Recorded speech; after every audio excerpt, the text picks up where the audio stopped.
Chief Bani, NDC communication team member, Chief Akwaba. Deputy National. What promoted a Deputy National. NDC. Yes, NDC. Which are communication team members? But in post no. Very important. My parents reporting as it is. Okay. To make on as account. Mate. True. Okay. All right. Honorable Mr. Simfru, so that story front page of the Daily Graphic is Zebras Eat Pedestrians. Peril in disguise protectors. You all kind of say, a man be brave how quiet, can't a zebra cross now. A beer would do while better, but Ghana, they just had it here. Minimum quite bet me a fast so I be many because sometimes who chum cross and so no. Car which is a yard ubijna. And so a bread above free at night, you can't say so drew her. Unya who so be cracked here, Simwa, I was so ujina. But ye for 100 dear, said Dodo Nadi, who say, wouldn't know. A free cry na car no be cry or best speed. Who knew who about we are real, na some cry. None will be cancer beach them, and say, Bunina yet. Say, would be trim was zebra crossing now. A taxi driver be ban or ban or kind of now zebra crossing who was now, oh, zebra. That kind of attitude. It's walk away, you be a quiet on some here, but I'm say idea a coso. Yeah, medical quite better for Anopay. Need to chew ni million more. Ayusiano, Western region. Which are now the Uncle Kufado and MPP abang my power guso. Yema or man Ghana. Man ne Ghana, Alpha enter my pa a fra. Maybe na with radio station be. Sister station, ya. Nana. Yenia, mo director of sports, Kweku Yabwa. Eka, ni experience. A bra or pass JSS. Satan see a friend SSS. Okay. Na I was say secondary school, no? Yes, Okotong. Senior secondary school. Okay. Na chire kwanga ucha.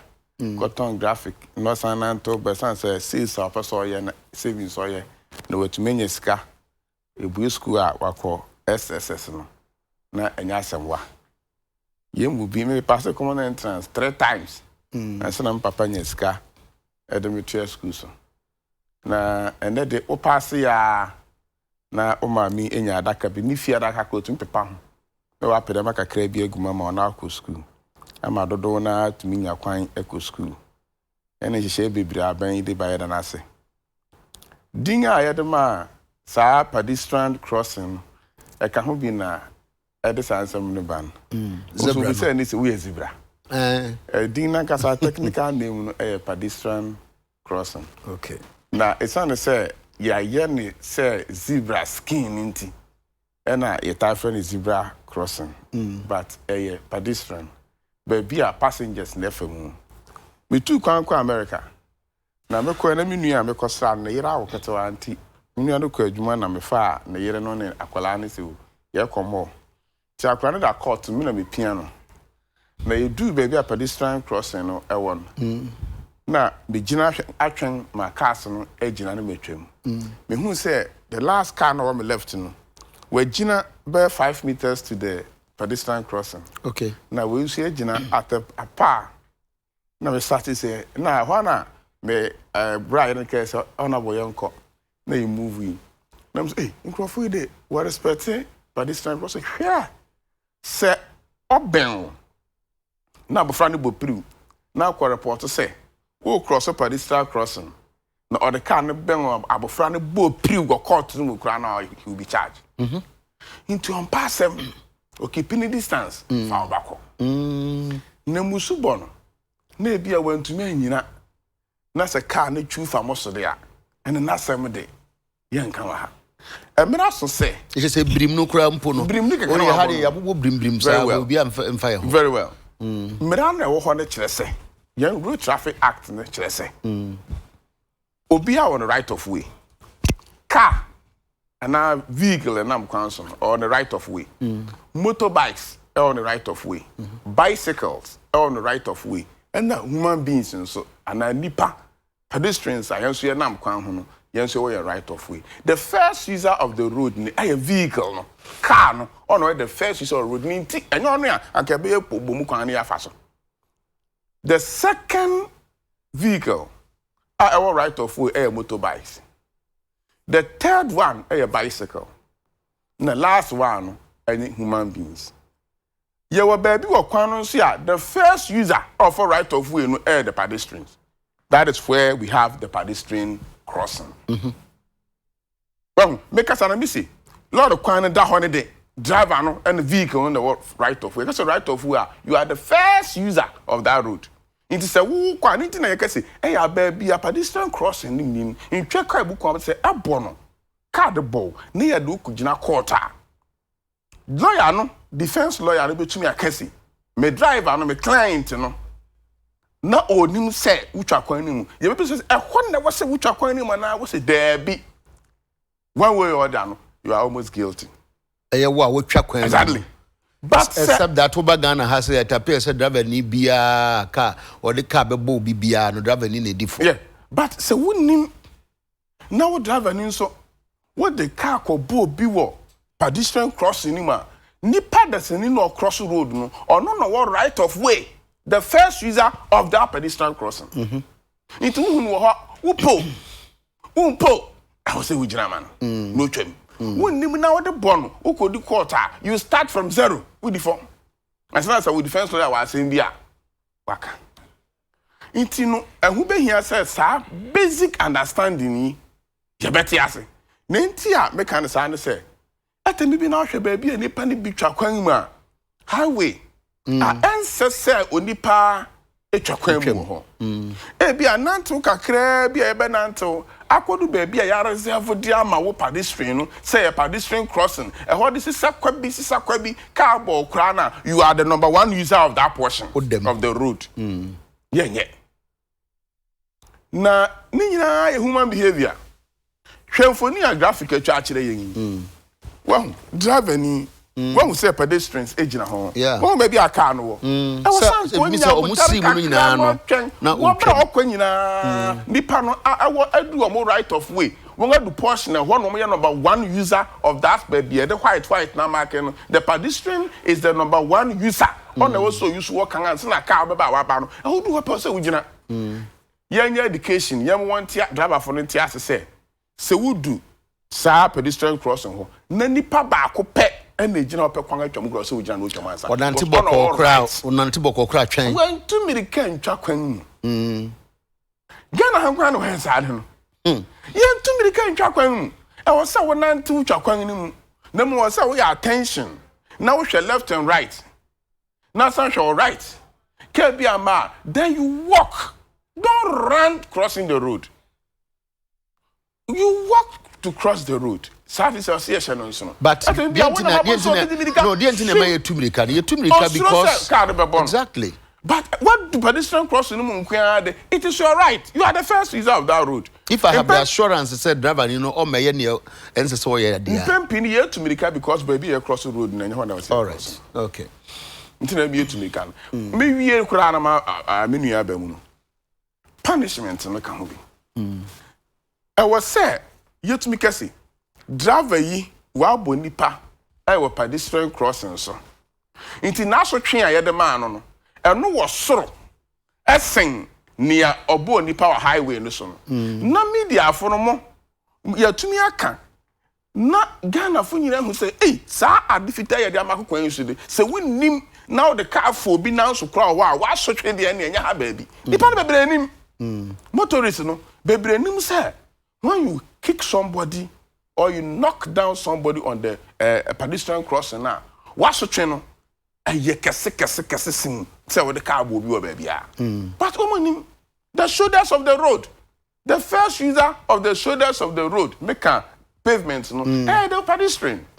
It is a car veer off. This is a nano be cobo. Yes, be our graphic will pung lo hono. Ebony panel, is serious because honor the first user of the road. Oko baby a cycling lane now. Cycle no and the first user of that road. Ewo Ghana ha no. Make a baby in other countries in So Ghana so ye baby ntina me say Ghana ha. Yeah, cycling road now. Cyclists no on the first user of that road. Inti also be a hunu kwan na odi ne kwan mu pepepe. Some sa Adenta Madina Adenta stretch no. Na me kwa grupon. Papa bi ore kwa sore na yere namba. Wonga twa over foot bridge, yeah. And one in between, and one crosses one side of the road, and a papa no who atna Barrick and I walk and also in Benimuna, or the name and a year and a wiji. Now, before about Como Preno, no sequence would pay the car never and a pang, it be giant. I'm so papa, I dang. Bridgie back on a way, back on a way. Vanka yourself wa. On to me, it's answer. See, I say what dia, and everyone meet a biano. You have bridges when I say. There be one country was a bridge. No be kwa mwanya and sana. What could do the other side of no? And the one kwa. So run the bridge. Now, so I don't know what kind of crowd. Ticket. What kwa share pen. Well, the entry point. Our entry point too. Disabled now we use wheelchair. One was started from. The long one ever logo sa no. Yeah, wheelchair moon. We have an entry point. Okay. That starts with the stairs. Okay. It's not now when it's tin logo ligino and any be a wheelchair. Be a near one guy and the son of Fasa from near wheelchair. You have 4 steps. We have an entry point, which is shorter. No, laziness. Okay. Arabamu ajwa humena chief abem, but chief kasewia. Say directive by a boy adwene po e mean say be communicate to the public.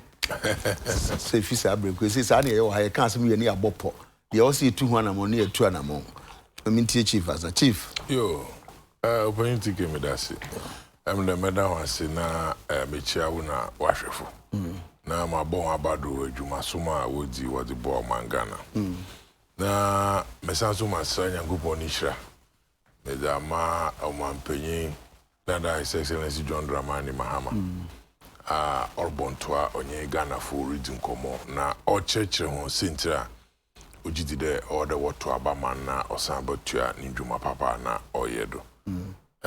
Some Pinana, Bunya Penya. But before I mean notify or say, Uber address here on Nasama Wakanse, or be clear mess, no. Oh yes. And no we start. No pun and campaign. And to be person about we say na. It do what now be kind of. Yeah. I am there. Yeah, can service transport to home sense. Say driver Abama friend a pedestrian crossing. We dimu another pedestrian so what the any dibama drivers. Tiki. Ninyina no asomano. I think that we have failed. We have failed in near pedestrians in Kutina one nam kwandon. But in him there, your road safety. You did honorable IP honam need you maja or parliament in tea. Zama pinana ono kroni might be an aminim. Offer one share namra or mawan quantige. Zama piwa ye trasica. To your tax, a quarter baby no mortar. What your tax? Na wakani na bom na ban foto no ska ba mes mo be ya na men de men nyina obotu wan de wa ma huska na wada yeduma nyimpa dodo ahe driver for dodo ahe na wonyim de so obi bana so pedestrian crossing nim kra na ehu de ne na esi ma ode gina man they show more driving school na me say yenyim na wo chiro driving school nyimpa dodo ahe apart from my wenyim de wo chiro driver nyi bi kro ha nyi kasa onyim de ono so feed de nyimpa dodo aba o de migira na onyim de once obi ni na esi kwa do record o de onu ogina na o de man etukwa anka sikem na o de akwa man pido eye de edu na esi anamo ni mogina chechi kra na odo onya botema na wo hwe na wo cross education or de ye bohu de hu you see say you spend on money sika na ye di yada how the fast what the be more man na take obi enyi ho boss mo de abokaw ebia 500,000 Ghana because aqua across the country Ye ebodehur se bi ekura bi kura na obi nenyin dan ye cheche hondama di nyinara ama dama obi kura nye ye krom ha ofi ha na once obi obefi ye krom obe Ghana passport bi atiki na mo bi obotu positive or negative e bi count sure awa eti hey bi kan sebi omampanyi bi kan import fia or hwe enti se ye boka na se di train ye manfo na we hu bibi na obeye mfa so da man asoman na obi enyi ho a obo complain but you see damade no nye him focus as we speak dam publication ya graphic waye nanka se oyaja ndema dimu a institutions na won so ye ho asage do hwe nka no pay them road safety na transport ministry na abanto graphic ma free yes and maybe I produce newspapers here them ministers will read, chief directors will read say senior officers now even junior officers they call baby order what's now a biwo but nobody will call institutional no crown on order and they will not call in another year discuss here beating office or CEO or sharing programming will not say the but discussion where you cry appreciate inti anamona yebutu ohone. You see, you hear system change be. And that is the reason why I am there. Erkade and some John Dramani Mahama or Kanye Bakawanse. You see, if you baby na able do baby my edri. Tike ye kroya kodum pempendu bia ye nyinara as a country nim jidire won what to aba man wonyim there NDC na MPP na other political parties ye na Ghana for. But they look at it from the point there. Impobotum this is a banabra boom. Impobotum one man institutions aye juma. Impobotum one man them move if baby more court. Because being him there party be a man bedi afebo. And think I banner se be shende man nephew na obiko. And I will say there and some now on boy can I'm there about 90%, not 99, even if I will be fair to myself. And I'm in a dream. The mention share na ding na no there yitum yedigu akwema obotum wabwa e ma nyimpa da senyi watase na we hu dey say in the nam la pass kwanda meta fadam kwano na tike amere ho ko besia mame onye ne mba na wa ma ne mba na cross na o se munyina ho na wa ma onu so wafi wa fu baby ayaye dino partitions wo ho onyi de nyimpa to me fu na you see one thing we forget in there. I will feed our na phone na catch on the wonjina hon. Ka bi na bankra to confuse munyina. Yeah. A ben no pop. Remember says over to some part just a second. Na me test officer or DVLA. Me what I your friend say car babu frebi or Temamoto way. To be mesh senko na me report. You know what happened? Ma me ne papa da kwa sorry. Na papa ne kita akola anansa. Na akola na ba akohye ma me echi. And no kita ba akonansa and a car etwam abofan for said they were moving and no jeno ofi well papa so no mu no ofi no do kwan man na next car do pa keja you can imagine eti dike say ye bedi no kwara dam discussions here you see there are issues urban here discussion of national interest. It's not about the fact that they honorable IP or can say or MPP ni and achieve bani or NDC ni, but them issues you up near discussor institutions are Ghana for yedi in sky to Hong Kong. So what and now what can they should act? They should act. Okay. For us to at least begin to have some confidence in them there. Sebi otimamufuna na Ghana for no yensem bi oye there. Your friend road safety for I think there. You see, we have a lot of CSOs. They are talking about friend and transport issues. They are talking about air transport, sea transport. These people are supposed to work hand in hand with them. Maybe I want to support one agendas if they can't do it alone. I mean, my advice will go out there. It has become clear for us now that road users in Aibin, sometimes where they don't have to cross, they cross. Which is also an offense. Of course. And where they don't have to no monte or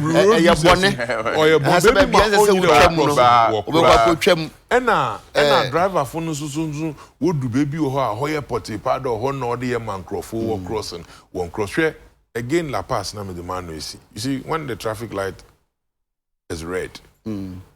Some people they try to cross an adrian and there, but me fast na me beat traffic no. Meanwhile no, basically if you so ashishe there in 10 seconds, 20 seconds, 40 seconds or ban on factor that too. But the fact that we red and now I start to do it. Sometimes green so now man full speed in the middle of the road name do be Otumrika. Say yeah, but them the green and Crawford say people who there red now so now another on sure though but so green now or risk.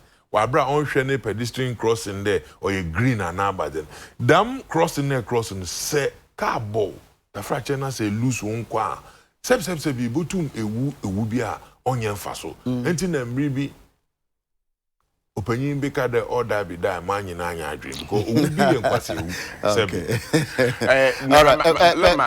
sir fears can be my state agencies when they are law enforcement and MTTD. I think say to me that a personal view. In the episode say my wife from DVLA, my MP, I be chairman of transport committee. Yen wangesia ahwenuma wo ye mede mani atofem akakakra. And this National Road Safety Commission so no mu ni sign wa de ka. Nti ama ya ye new amendment. The final National Road Safety Authority Act. Okay. That passed of Parliament. It's supported by the World Bank. You're changing the funding. You're society keke. Then act changing the funding of the National Road Safety Commission. Okay. First, the commission, the funding, I think from road fund and some few other.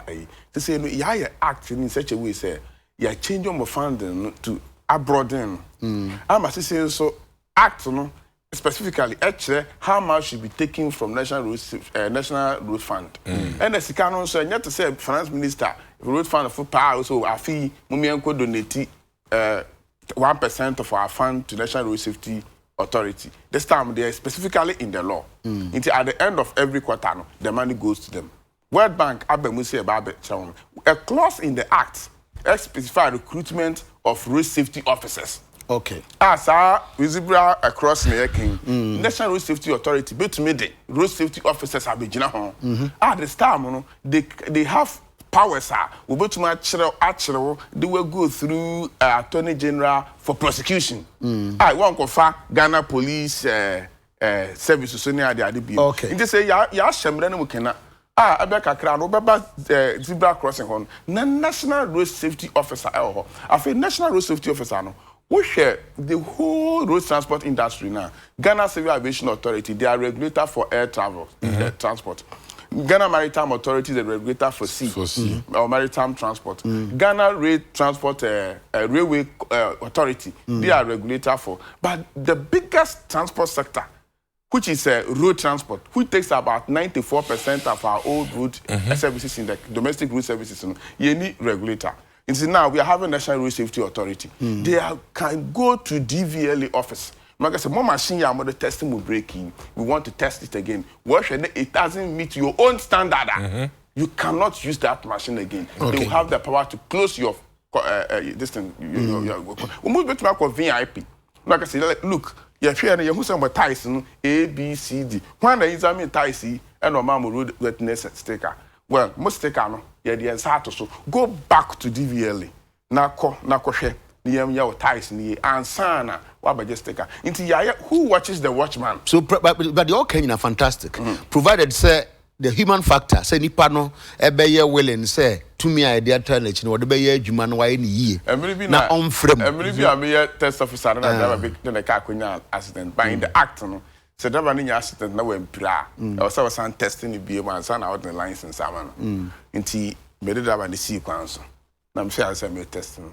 Now, me tie ne kakra during the accident. Until a week time, no buy so the license. Now, say let's go.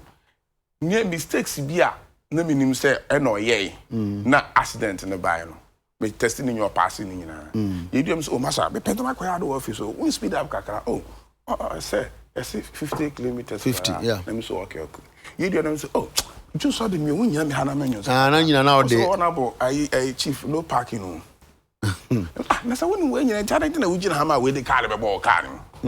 So it is the human factor. Then the person be bish. Be a bishop. That is the issue. Okay. You're saying you're forcing the panel. Okay. And your democracy now, and national road safety officers. Okay, but the democracy crying to say you to be man and fear. And when I say you best I do cry with Johnny there. Corruption. Who watches the watchman? If you're someone is clear.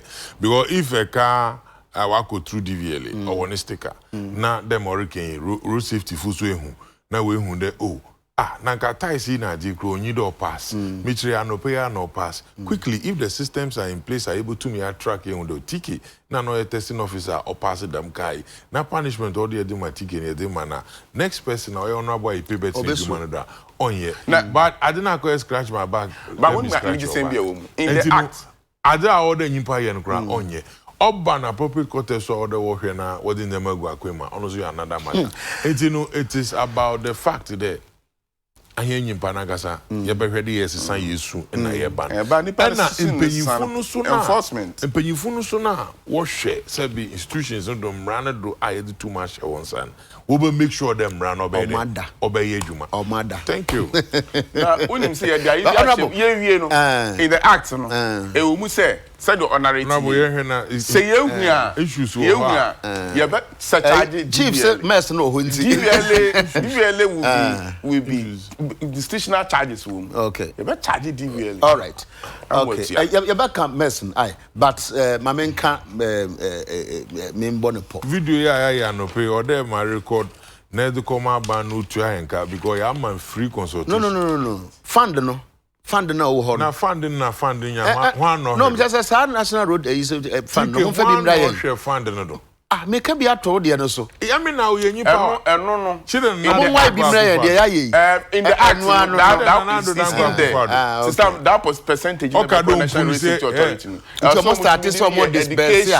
among kai say there be ya me ensan betina ha can we ye nti no why be they can even take it up now I start the same fund the corner no why be me jojo na wa ha no if next month you be hwesi betima ya because akugina zebra hone yakwa how drivers behave or misbehave and then when we are jaywalking other places so we need another free advice in there warrior dam project now even you people so was started the warrior we to started them campaigning by the work or ground now we will invite political parties one or two of them so that at least in Krofusu there together will propose the yenhweni and them right yenhweni there adam mentemu ho ase na ho anogina hin oboboa na yetum yesiesie ndama ama sebi corruption na free advice okay only say yen syndrome sabi ntina wase mo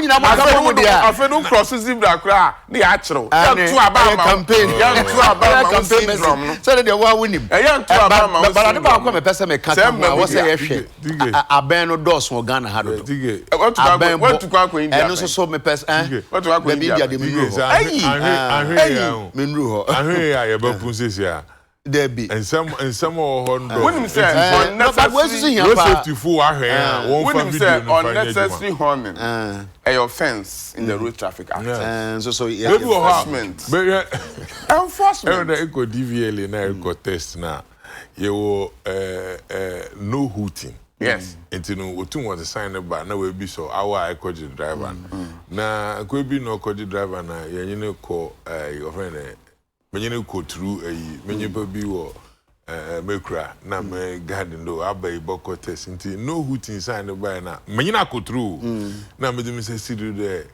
abaje also how you got phone or because of people utin kwa so wan ka say brass band also how you got anyway enti ano so be ka ho asem nti me ka we me nu ache mo out of sight I said that from you better had the whole day na discuss why not here pa but noise wo man mu hado for your information in honorable maso me transport person pa background into transport okwichi. Okay. Into invite you to now. And on your air transport. Into no, we do advocacies a lot. Okay. To do how what to Muamaya the Enyum so you that touch you now. Yeah, interestingly, me expertise in all my life. I was an automobile engineer. I attended Accra Technical Training Center. I went to Accra Port to do HND engineering. I've done my top up. I've worked as workshop manager for Metro. Into your area. Yeah, road transport in there. Okay. Meso media rail transport. Mi hutia na mani age.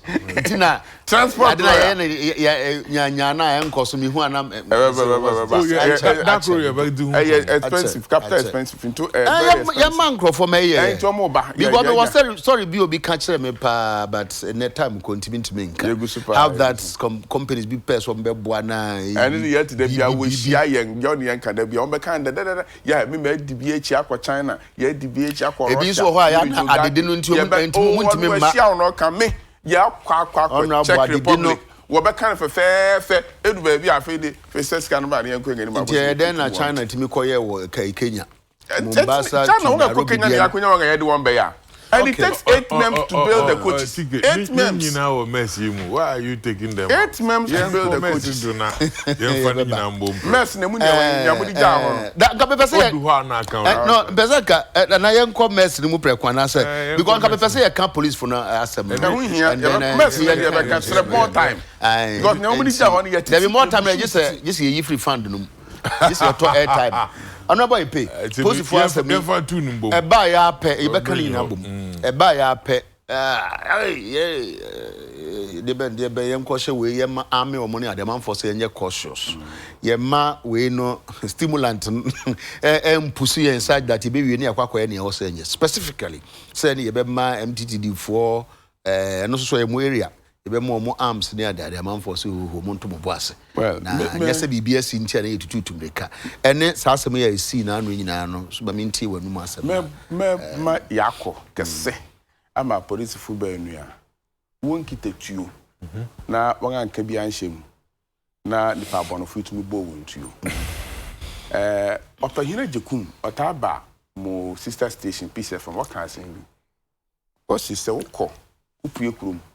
Now who say mo frɛ wo krom ho to abobowa ya no wabisa na no na asɛm na esi ana nipa ba no kwan menhwɛ enede no kwan na bisa si na no asɛm bɛn enesi ɛyɛ nwa bebre sɛ MTTD ni a onkitatuo na opese o check wo car papers na sɛ wo kitatuo na tutuo ni kyerɛ hwuma esane sɛ ɔno onkitatuo nti obekwa nachi saudi tuno boninan no hwase a obetume tuka egwan akọ a ontumi ntai won wa bekyerɛw na obetu tuno abone nsimu ba bi obewu na obako begwan na isade se kwan na opa egwan nti na otu tuo ni dia adan nti na wanwan na usi fam kɔtoa no ba bi ogwan kɔhyɛ kokum no wo ntimi dia asam ne ba de one me kan say any police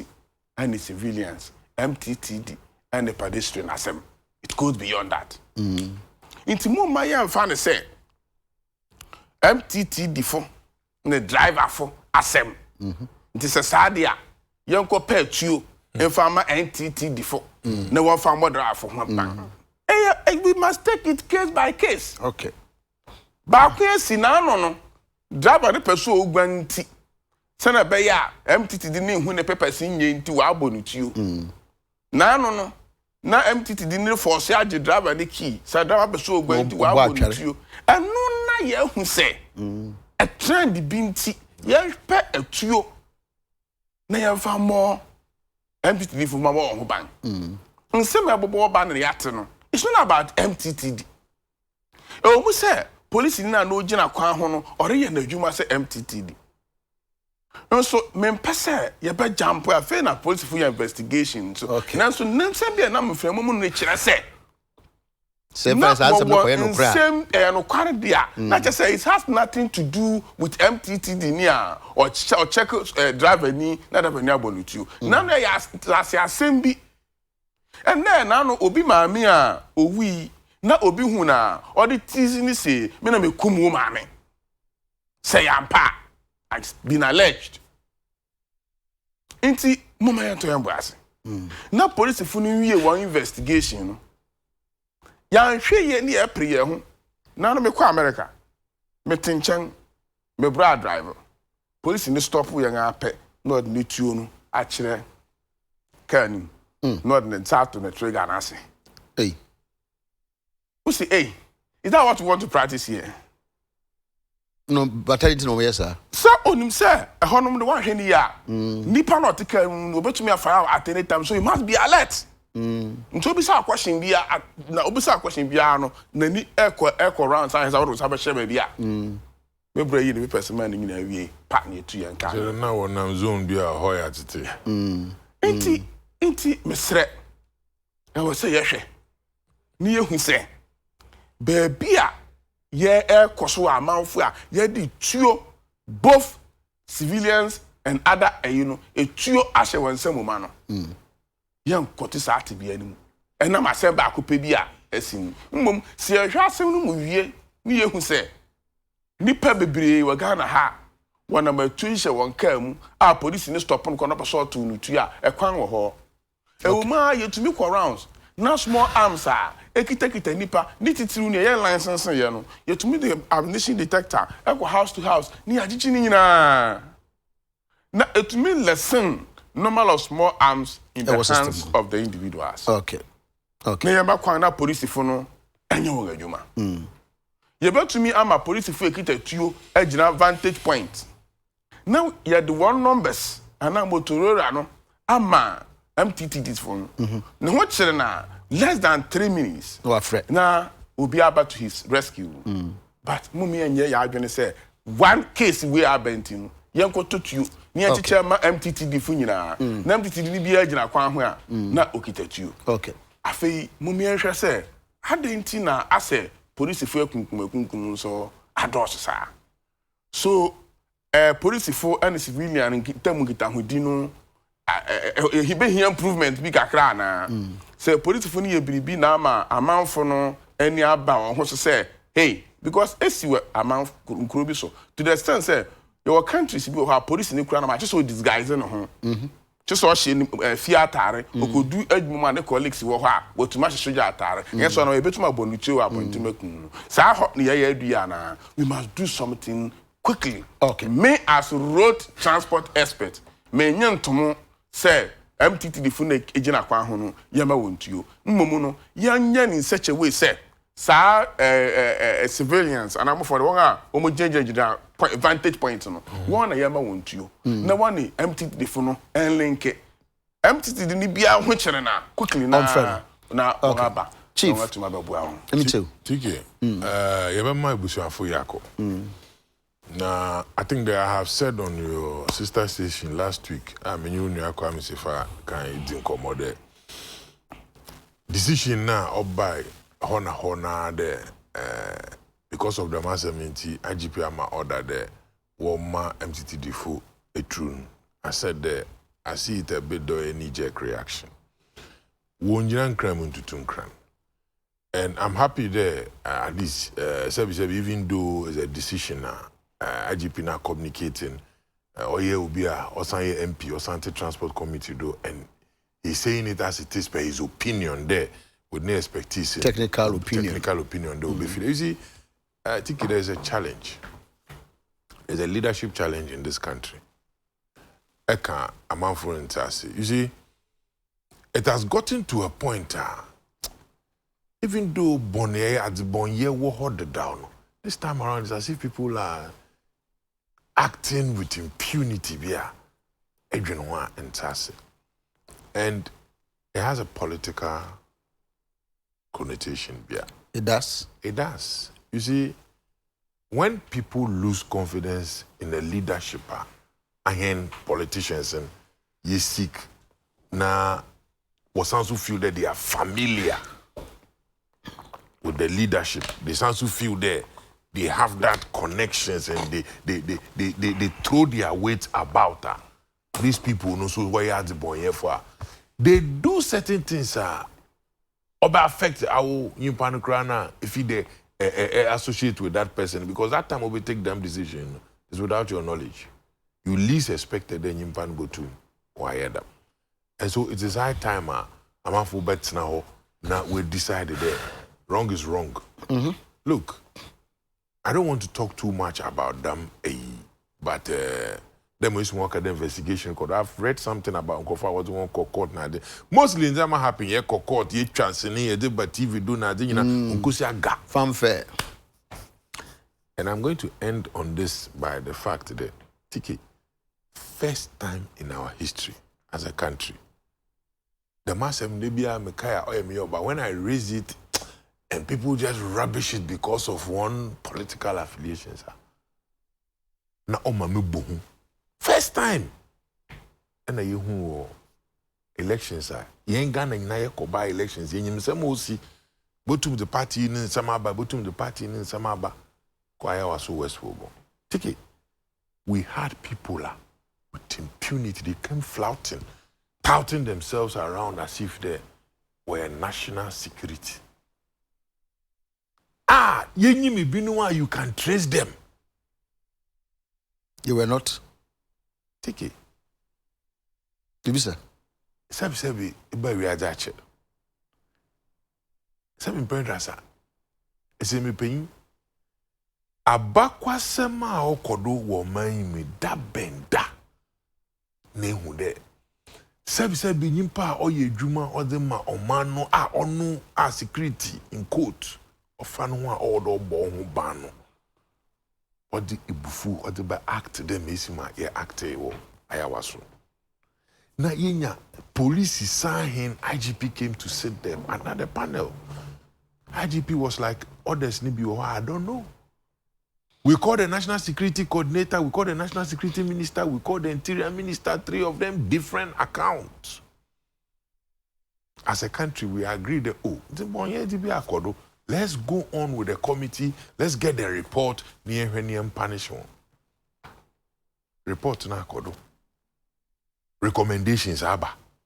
As we speak, yedi yesu yedi abobonde binu da wada hospital one saying tiki eba sem na wabo to gwa awukra no as a senior journalist na osorbo de hu and them bi hu efi de epede ndem asesan e decide the wonna me the topic na my free chief na honorable IP party A party B no ababedi hu nkomo na ahwefo so wa afa adwena afa ho. Has it happened? But sir, no, I'm saying that now, after the war, report on why am we my first half? Report on no encourage. There is this woman, Henrietta something, one of the Miriam Aminizin, Anna Oka, Mensa Bonsu, Henrietta, wow, Prof. I tell you, to be a question, no. She means well. The war be paid and Sisam Beba. Take it, Sebi. Said the boy be wo frame another one our farm ran wo won say wo ye da mountain wo nkrofo bi awon so wo hwe won su na wo ban what the bobra na dem nyimpa na odi dem ewurika semen sabia we hu ndo te fidu kra wo nyene kasa na owodam gangi bi no ka che on the don't worry bibi ba ye bohwe na ye twitwaje wa pe ma we hu obenya jidi wodam nyimpa nem you may not know kala nyimpa obelong you see say yes ye be jai nya atwom no tike na ya hwe ne ye de ye ya tu ye ni aka na mesi moti because omanga na nyi oman krope ayewa adibonyefo no ye botum ya ko wondo na ya sumadwo na politicians so ye nya asomdwe ni yetum ye da ye dwuma na wona wote oman ni muso awon so wodi won business na ade no wetum wa akodo na wa ye enti tike it's about time our leadership overrise now wa hwe kwana. That is how come His Excellency John Dramani. And to make it tidy, I'm say now to us preko. Yambre broom now fan clemens and preko. His Excellency John Dramani Mama. You see, if you baby na able do baby away. Nanado danko akufado. Wan sorry preko pen na sebi or sorry no be your man pain. Odisi nenyido. Obo hu dehul. Okwa elections odin kuku. Odru mribi ma Ghana fu binuma won sheda nyen pipi wonyen DC but they got like na so no so ye Ghana nyi Australia obotum ye man so nko bi no ye ne ye de ne ye hwe. There are some group of people like that. na menyo kase anope amenyo kase petrol watum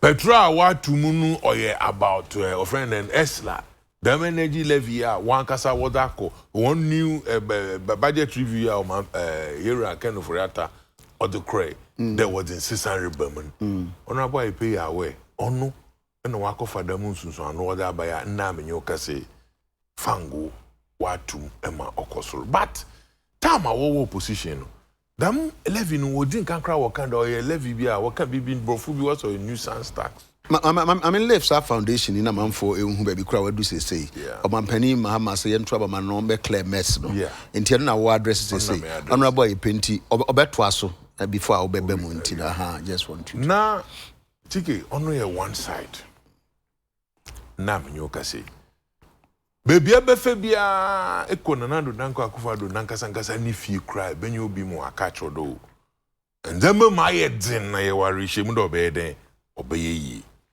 meanwhile no tama wo position na wo ban dwumadi na na orokodo no wo ma Ghana fo wata ase de Messi man de ma ye din wo use word bi was John Dramani Mahama or insensitive John Dramani Mahama or you wicked the minti na maybe order he not to do not to ye ma Ghana fo ye mbrem odin ye no kran papa no we bu nanyi godo enne say yetna ho ne hwe Messi man de ma kwa no pay amenyo kase ne diesel na petrol na difference nyim diesel na petrol ni nya ne bokoro nka no obi kra kotoka house of diesel car because diesel non san nom no so ne bu no ye den owofom kakra non tendam ni nyina ne bo pepepe system ni mu ayedin for no to nchen John Dramani Mahama adekura o Ghana fo dodo we wadwene na na dan ko no so ye Ghana nyom bran corruption honorable Peter you share with freedom many times or raise issues no kodo a wa banim that time we pay a ofi the damn practicing or a corrupt practicer only do kodo na someone here the ball John Dramani Mahama because no na a leader on na a president there on not one wa share madam nzamana kodo deminti na do danko akufado wodini si egwado no nentem kese da fitita mo decided to opedo yo mampanyia okoya wanye ogudu koya that day na wodini si egwado no senyo bia bedi rough na se sebi ye nyimpa what ma komada mu a enyim de honorable ipo ye MPP kro ye menua se ntem kese that them no wodini si egwado no kasa I should not read political lines odeminya dam tema na mu de dam daneze papa no wenya tumudo obo som ne man or ka asem bi obotu wode man nyina ide akabom he said something and I'm telling you you can quote me anywhere there that day you lose election no from 7th yeto no 7 December wobobo abani wie na dam December na yetna abam I'm one of the people we free do both TV and radio na meba radio do de bia people were even wondering that now election now is in I will inya shock na yera gogu bako no tapes ho onye metina ho cross room tike na do danko akufado kan say let's be citizens and let's not be spectators that day no kada masem na metina ho na me so after all election no ya to we and he say Ghana na ye chichiriza I think the papa asem working or there ye constructive criticism na ye support morally mentally ye man as a person no tum o lead or man per elections are Ghana for we you know near president owie wan so ho o say I will protect the public purse. Do you know the meaning of that? It tells you clearly that another Danko Akufo-Addo knew there onyi nyimpa dodo bi na onyi be adwuma enti dem nyimpa onyi be adwuma ono wa kasa afa John Dramani Mahama no ho ozi corruption ozi akogwa mankrofo ehu de so ampara ode wo mo no ban obama na appointees wa ye adwuma soma no ho batew Ghana sika no be protect because if he says you protect the public purse say be the president onanso nye DC onanso nye chief executive onanso nye MC ya ono go tum waye but no nkrofo onyi ho be adwuma first time another Danko Akufo-Addo oyi ni minister di what time our former government and now twene na segwa there's the fact that was the Ameri ne ho dealings was the parliament oh yes sika order do ye almost 800 million wa bra na ho work and wasem in opposition o man pay incident no certain briefings and code even though the executive secretary or sign the minty one review them document was from parliament and I watching us egwa.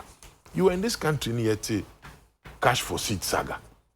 For the first time, what far parliamentarians they want to know NDC MPP won't shame. You will be the NDC no report about MPP no report about or the confusion about because man paying press full and also the master not here no nkosi. Let me tell man one away you man so now order will told them line on nanche.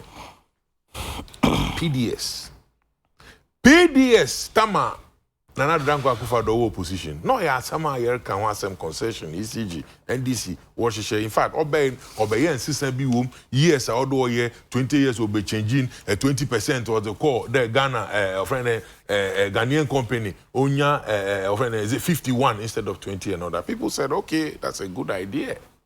Ghana nyine do koma na chere adu no wo fi. Na menyo kase.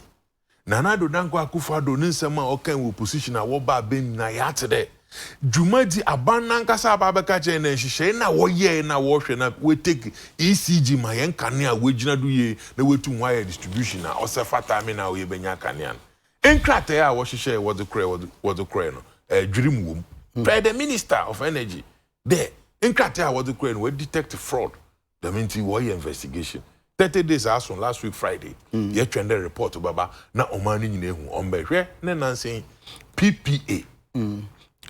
Procurement chief 2 more minutes into procurement. Sebi Nana Dankwa Akufo-Addo be also procurement na eka den time NDC wodo na nyum build that one was sole source. So ti wo ba wo. I there nyum so one man sole source nkodo obotwem da menti PPA no hwe no tutun the mother than Nankasan. Nana Dankwa Akufo-Addo in his wisdom also buffer procurement minister account. Yeah, complaining that now ministers won't do so account. So no, it's not about the account, but a Juman obedi muja.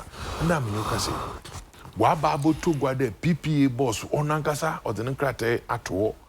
We fi edwumam.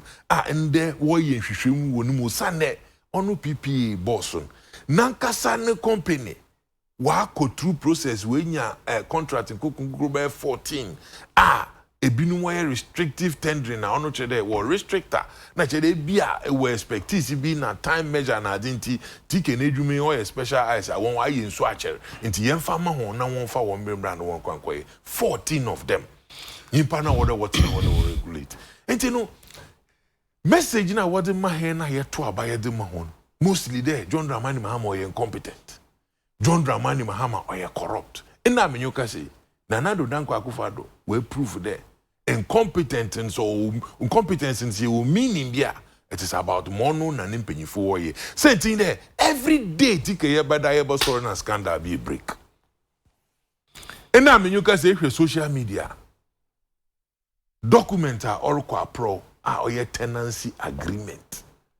Another master can be GRA wakwa rent down wo abobrushi ho baby. Now maintenance fee cry here 117,000 Ghana cedi. Almost 50,000 Ghana. No we try for 2-story in a month. Okay. Now say what but they who was the Ghana Fuji de John Dramani Mahama corruption wo honti yen nimra.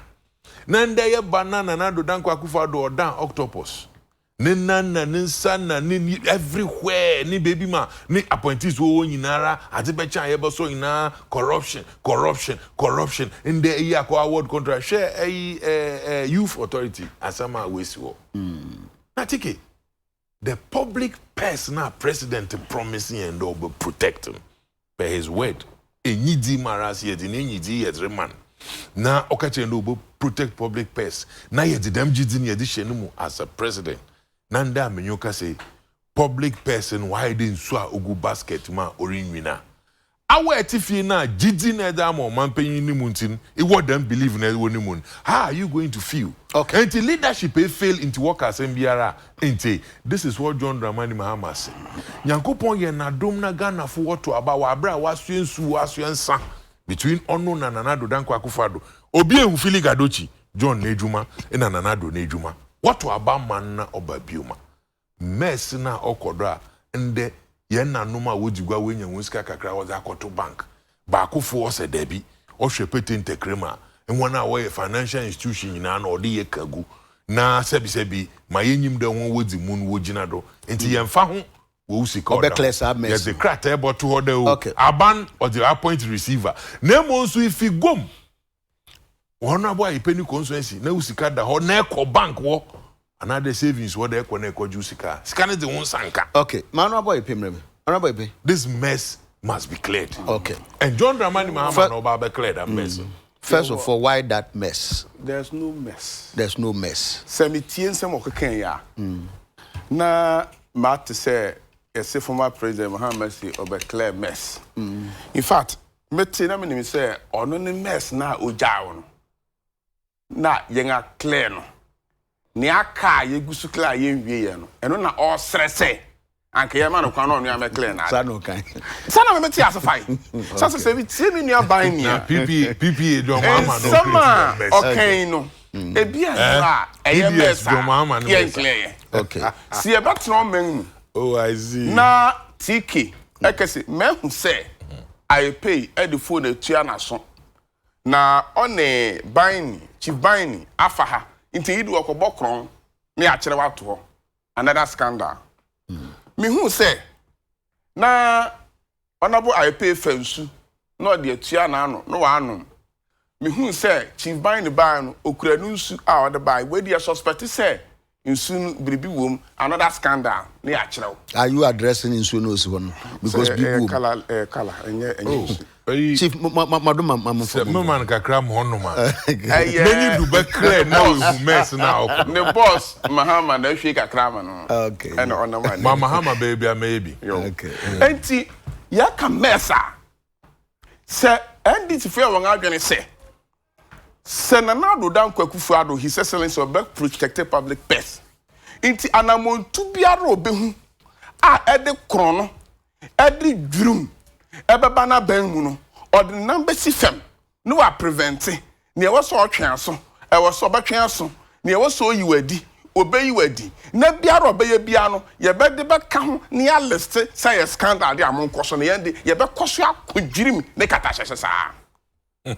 First of all, my cousin be Chief Kasano man kasa me yedin and I mean church mama if I decided say me person me tie de mu beka enti also so de men kasa meja ya mu maka e da bi ba nsemo am okanya me say be opportunity and I will ask say yens hanfa mu mienu mra biem because once be bre o mitima person ka be bisa but me person me disturb but me na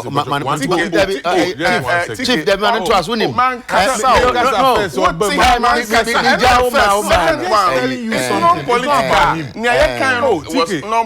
boss now we are as much as I also on kasa mejitum nanso issues are may raising na say orikebi na awankasa so enyim the fact of it the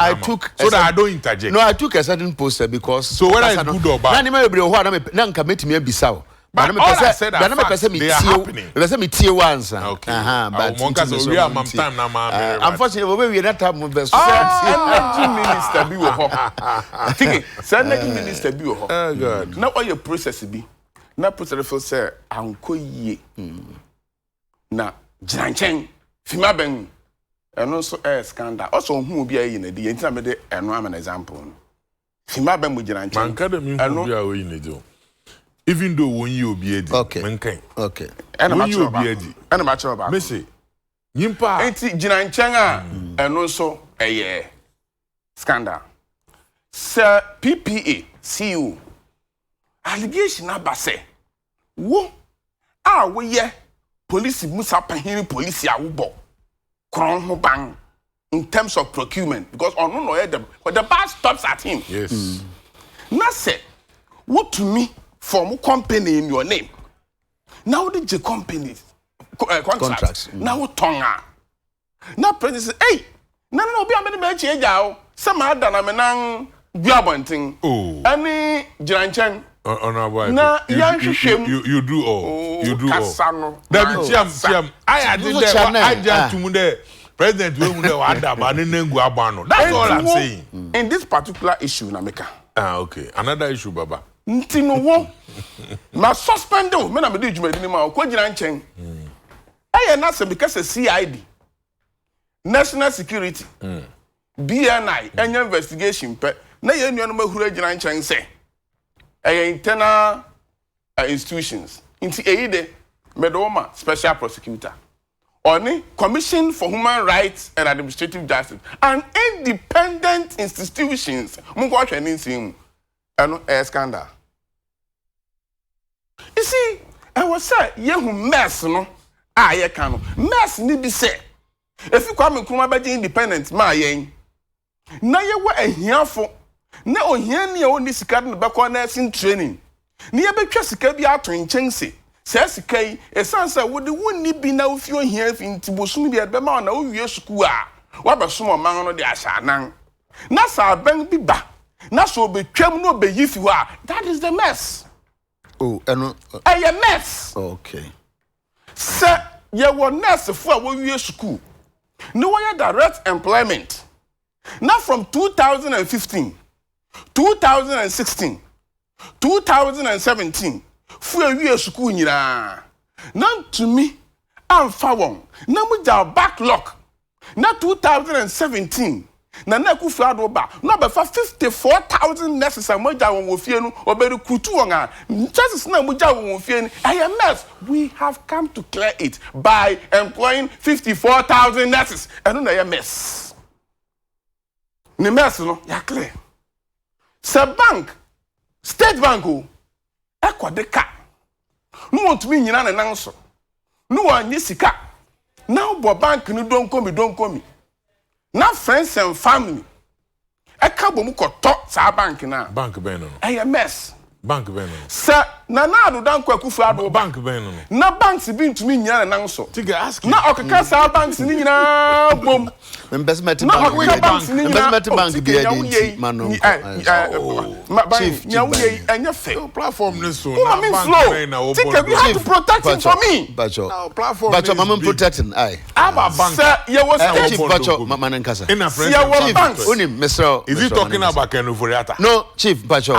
I mean to be fair to him. I mean yeah. See our banks. Now say banks need to mean you now so. Both state and private banks. Now bank kukuri sika. Ediko so sa banks na sen. Now banks ni boom. No by the consolidated banks. Now so the sa consolidated banks no the shareholder is the state of the other country now. That is not a mess. A mess ni say ye beje sa bank no efi abank sem e dia akoma ankorankore ene na ye mess na bank did your kabo mu no and consolidated bank is 100% owned by the state ye nton mo busu eni bia that is not a mess sir we are abank now when him say Ministry of Roads and Highways one annual budget 1.2 billion Ghana cedis. Now to me, my road contract to the tune of 5.7 billion per annum. Siaba power near to 1.2 billion here. 5.5 billion no AMS. And no na bang the class say. Se Cocoa Board equity loan of $1.2 billion. What's about Ghana's schema? It's about 6 billion. You better beans, you better inputs, you better cocoa roast. That's what snack cocoa board. Now I will do roast to the tune of 3.1 billion Ghana cedis. What is sense Ghana? About 70% of that money will go to cocoa roast. You better out to beans. You have power 2017. I'll see a quadri loan $600 million as net meter beans. That is the mess. So by your buying, net bread cocoa, you do cocoa so. When you say one test here, you do go to me Kumakati. Now to meet Jessica Pudio, na koto eduniba, near the cocoa so, none to me Kumakati na. That is the mess. Are you talking about the National Health Insurance? That's a what to me ma. The National Health Insurance to about 1.6 billion Ghana cedis. That's our bambi ba. Na obichia sakana. That is the mess. He has no mess to clear. Emra Bobdo.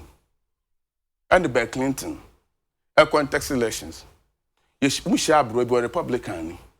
And a journalist will be saying this. Are you going to vote? I say yes. Whom will you vote for?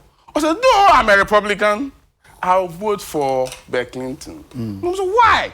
I said, Clinton has done it all. Nothing is left for those to come and do. Nana do dankwa. Why any na? Bibiara nke chia mo abekle. Mess na mu dan. And then the Aqua do the Papasu Road. For 8 consecutive years. I feel man say do the Papasu Road yanye. Ya what be the 8 years went to me anye. Ya be 2.5 years. Ye guso. Ye no. Ye wie nti. Ake 2018 na kama wie de dada. Me a Rose Committee chairman. To me award did a vote contract. We say just say me the next 5 years. Only 4 years and we. There's no mess. And now me tie next is for us on work no. Some year this year and cabinet say ku meeting me soon. O say yempa next allowance. Me yempa appointment postings. Which 54,000 that is wo fie. We post 2. Allowance and so welcome. No akobunku tojo was say the panel makacha any say. One per post president allowance na per posting. Okay. So ma want am ati reading. All right. No president na 54,000 go fear I post you here. Nothing is left for Mahama to come and do. Nana Adodankwa Akufo-Addo has done it all. Okay. Adeba Akuna Akaye Rose. Nyame odum nti and so now 2019 every road is in a good shape. Every road. Every road is okay. We receive a form of a touch. Say reshaping, share gravering, construction make sure say every road in this country we see some of space lifting. You are unfortunately, what I will do is I'm a free senior high school. It will never happen. There's no mess. Honorable IAP. The other Mahama. Of course, now can say be my creative mess. Chief, Yapon. And I'm mess be hobby. I am there. I'm giving you 2 minutes. I'll give him 2 minutes. On your mankutin na meba. Na fe mumi enu winning komo. Se mankutin na mba keka se mi nyina na obi anti ho MPP na oba respond na osan MP osan committee chairman na. Enka wahwefo no won tiase. I am happy the honorable IPT ha no pay no so there is no mess. Bibiara kodo. Impim na wo Ghana ha wo hwe anope I mean na wo na honorable IP. Wonyim wana asitiri ma brabo mesi mote. Ye wo ye ma menom dodo, gwadifo dodo, businessmen dodo. Ne nyoka say ebi kra wa hwe won kra because won sika kodika honorable IP also there is no mess. Ye nyina ye nyim the fallout of army worms. Sebi demadi omanga na yebo hoka o pipipipi tendering kra no ye nam de ye pentem di wan kobi nara na ban okra odebay wodi gumuoda onku wembia na afi odo wodi shito na ne ho keka ho wodi pomp friend ekuafo wodi gu wonda mado Shito. Yes, odun bibi na wodi moko Ka shito na encha nkranfo so rehwe bi no odo ohyeshi enwum yeah ono to house de o se ekumakate na wenwu a na oye mess into at least he has agreed there. One fall out in the army worms the ojitum de oye mess tike me de ma semre bawie no you see nyimpa bi enyu a oye perfect enti na me expect de ahobrasimu nka honorable ipe bekande nyimpa bi a oye adwuma asa bi nature chia kakra enti John Dramani Mahama ka de mess bi ampa mess record na emu yegudo aye tenten ndet har ka chende na nado so be protect the public purse no for appointee na nkasa boy company no ji contract nkokuru 14 na nado na appointee oye okay na nado na Akufo-Addo so obahwe ma public person we protecting ECG nyinara over 200 billion assets sebi yediri she ankrankru wonsem na wa yedwuma kate what the insurance offer ho ayebotum ya fall on them so ade no kodwirima ministers there fraud woman papeta also no mess And minister or can't fraud. yes. Minister also we detect fraud, was suspect fraud. Why? Government is sumo delegation. But you know something almost investigating. That's what I'm So saying. it could be possible. That's Say what I'm you saying. enough fraud. Listen to me. Government there. My 30 days. Tiki, I didn't baby or the Nyabutari train government. Government Nankasa no issue criteria there. PDS one pack one the no woman ECG take over. I won't can. And I mean I'm can. And Tiki. Okay. Say a young Moframa ni okrum ha. Obey ya pa there. Faradison. All the message baba production team there. Yema your friend the TK on train. No much you buy ni on tina TK ne gwanim. Na ye hwehwem bi wo TK no ho. Na ye wi a ye de boto na adecha. Wasan wa issue krata there TK na chief nyina. Hwehwem ne kodo no. Won kambom na won hwe na edwuma all the way. Nana Do Dankwa has failed. Okay. People believe they are a Ghanaian. They have to give him the chance. Nomra na omba yanity. Otunfo otekoko so nana. Otu President Akufo-Addo be the baby anitipe do no hweska. Na din papa. Ena onyim de ohwe no deja. Enti president mo ye no reba out so ye din pa on no pedo to pension. Ghana for hwe. Okay. Honorable Epi. Yeah, me wie no. A word to the wise. It's enough. Me wie no. Na me come here to say maybe the definition of the word mess na ga say this room nyante ase. Oh. So ka oman ni sika koyen confirm.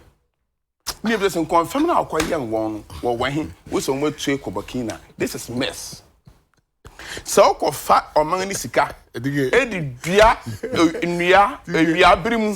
You are sitting on a very uncomfortable now seat. be sound like a currency. By the nature of your work. No, but say it's a mess.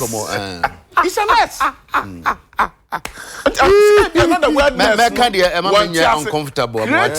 Creating a mess. And they say, I did be a we are. And fan fashion day. And Roman. No mono. And your how never Roman. TPP the fashion. Sir, what to abandon will lose 3 months to hand over or less. Now your wagon say you award road contract haphazardly, knowing very well say the next government never looking at the budget ahead in 2017. Won't mean yes, you have created mess, and that is mess. Haphazardly awarding of contract and issuance of mobilization fund. That is mess. If they want us to define mess for them, okay. Yeah, can mess now. So come teacher for your school no what if na say want me recruit one. No walk up and down. Doctors say your schools what if and only a friend mess. Okay. It means you have created mess. Sanders nyame adom time yasisa oni nyina. But say yakọ say yakọ Brazil. What time aso but yakọ Brazil. Na ya committee. Na nipa betra committee na so. Na person me doba pa. And so a mess. Anima mienu na ye mess and repair the best story ba ko and say o call military barracks a your officers mess wo ho. E ho na police soldier from mo kwaje o ma home no mo jiwani. Afi nso say oba program na ebinom num nsuo na ebinom so num ade bia obi nim na ewo mu a no so ye mess. Chief Bini and honorable medabase ebusa for ye peja mu yeah a perige pa. Oh there be up is it true? There be Akbaba kun your friend saying. Do you know a little about Robert Nesta Mali? And me nebusa me Bob Melly nasam In abundance of water. okay. One man drinks something else. In abundance of water. One man drinks something else. No, but that's also man. In abundance of water. Somebody drinks something else. Chief, say the American say in the abundance of water, somebody drinks something else. Of course. I'm not but for nice. Sir, Abranti bi a meso ni sa o me consensus mu. Oba contest. Me hwe ne se obi ne ba. Honorable, me pesa me asem me bankofo si me ti obi fi. Na obi o ti obi fi de ontumi ni asem me banti. Me pesa me bi ayi nti abiso oton na asase kakra bi ho. Na me ska kwata asase no. Koton asase ni din. Honorable, asase ba ko no manso na ba ase o. Nti we di manso bi e ni so. When say cry ha so no bonya den. Nti me say man is ka kona kotu aka. Me say me was cement. And I can't you see ho. Me obi. Na 2 rooms kura wa siesi so. Ba ko so ne baba ku. Be na ba she adwuma mu wonkran ha. Biribi nti abofra na nturu me nso adwuma no. Na ojai koi. Biribi ara na wafre. Oh, na ba obi asase na na makwa ha asase 5 years awde adwuma. No, akwe baba be contest me no. Sa branch America na asem on odi nanim na odi no call rounds. Obi amwa wa na obi be bua awde o se hu me yesese hu. Na woni ma de kro. Ebi na Me se woni ma de kro. No so ye mess. Afrana oye ona wo. Ye peja emu o ti. Onye do ye babono. Ni na ye ti o. Afrano disappointed in the mess. Nothing and the honorable is not performing. You are honorable. He's disappointed in the mess. What time do I say? Yes, ni na ya the disem. I'm sorry for you pay mu chief dance honorable dance. What say nyame adoma. Me ka so obi am support me, but obi wona so fu e che o tum say